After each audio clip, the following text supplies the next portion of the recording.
And what was the line that Tomlin had last week? Mike Tomlin, the coach of the Steelers. Maybe you'll start believing me about back. I mean, about the other receivers. Don't believe him after yesterday. Here it is. Here it is. Right. The strength of the pack is the pack. We got a bunch of guys that want to be the reasons we're successful. When given an opportunity, I think they'll continually prove. Whether it's Scotty Miller, Mike Williams, Calvin Austin, Van Jefferson, we believe in our group.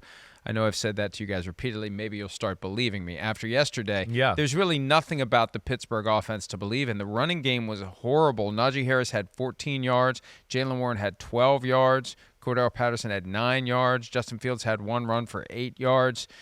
Just not what we thought the Steelers were. No.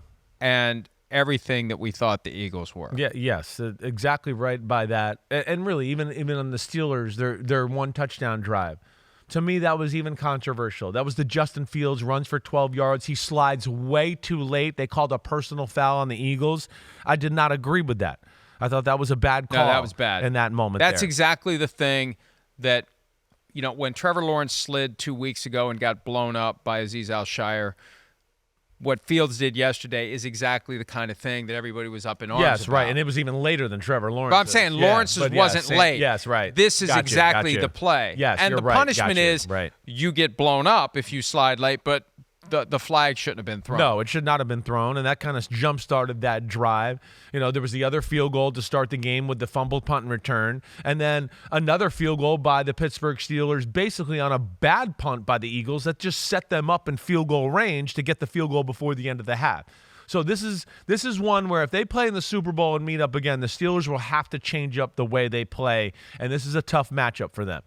Because we just talked about it. Yeah, offense is going to be hard to move the ball in that Philly defense, and Philly's offense puts you in the ultimate bind no matter what, and that's what was frustrating about the Carolina Panther game because they were giving A.J. Brown and Jalen Hurts all these great looks, and they weren't taking advantage of it. Yesterday they did. The Steelers were worried about stopping the run. They want to play man-to-man. Oh, you play man-to-man? Oh, you want to play man-to-man? Well, we have this guy called A.J. Brown and his sidekick, Devontae Smith, that will get open against man-to-man all day, and they both went for over 100 yards. And then as soon as you drop back and play 2 deep safeties and play zone, they go, you don't have enough people in here to stop our gigantic offensive line. We're going to run it with our great running back.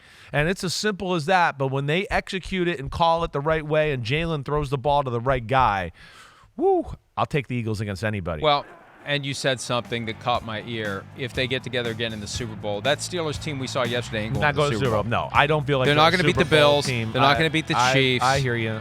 They'd have a hard time beating the Ravens in the postseason the way they played yesterday. Well, they might not be winning the division. They got to turn it around right, and play the Ravens in 6 days, and then 5 days after that, 4 days, depending upon how you count it out, with 4 days off in between, Sunday, Monday, Tuesday, only really 3 days off in between.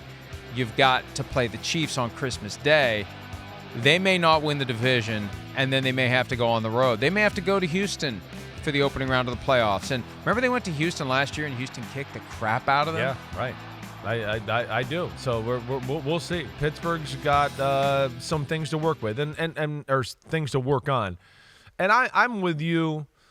In this, and I always look at things and reevaluate and try to make little proclamations. Not that I'm trying to be that guy, but in the AFC, the way I look at it really is the 3 teams that I feel like can go to the Super Bowl and win are the Chiefs, the Bills, and the Ravens.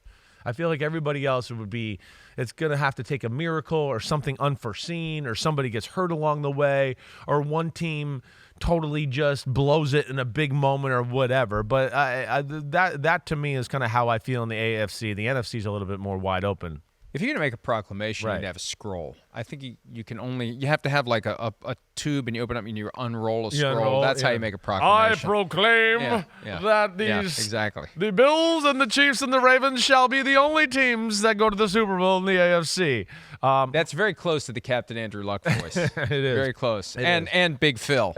They're all the same. They usually are the same. Exactly right. Any silly voice I do, it kind of ends up Big Phil-ish, but clownish on top of it. Can we show that Jalen Hurts pack one more time? because we didn't get to really talk to it, and I know Mike was talking, and we were reading some stuff and whatever else. But just to go back, Mike, like this is to me when they're, again, you see the pocket, the protection. I think the decisiveness is the throws, right? When Jalen Hurts is off, he's patting the ball in the pocket, he's looking at the rush, and he's trying to see both, and that's not when he's at his best. This was a game where I felt like the eyes stayed downfield.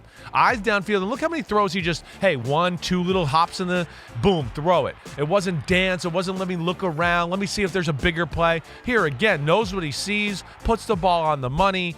They had a good attack yesterday. They must have got into his ear a little bit and just, hey, trust what you see. When you see it, let it go. He just looked better in all aspects as far as throwing, decision-making, and even when to run.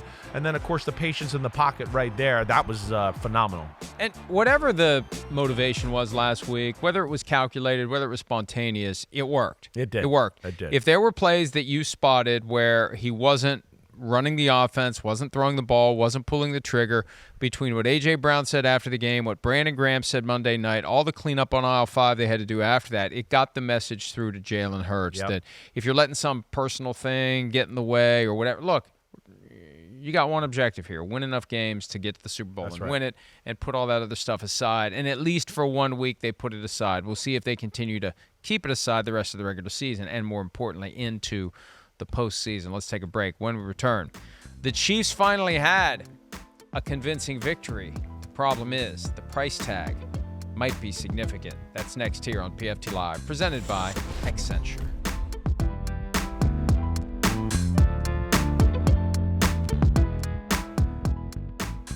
Hi, it's Mike Florio. Thanks for watching PFT on YouTube. Hit subscribe for the latest news and analysis from Pro Football Talk.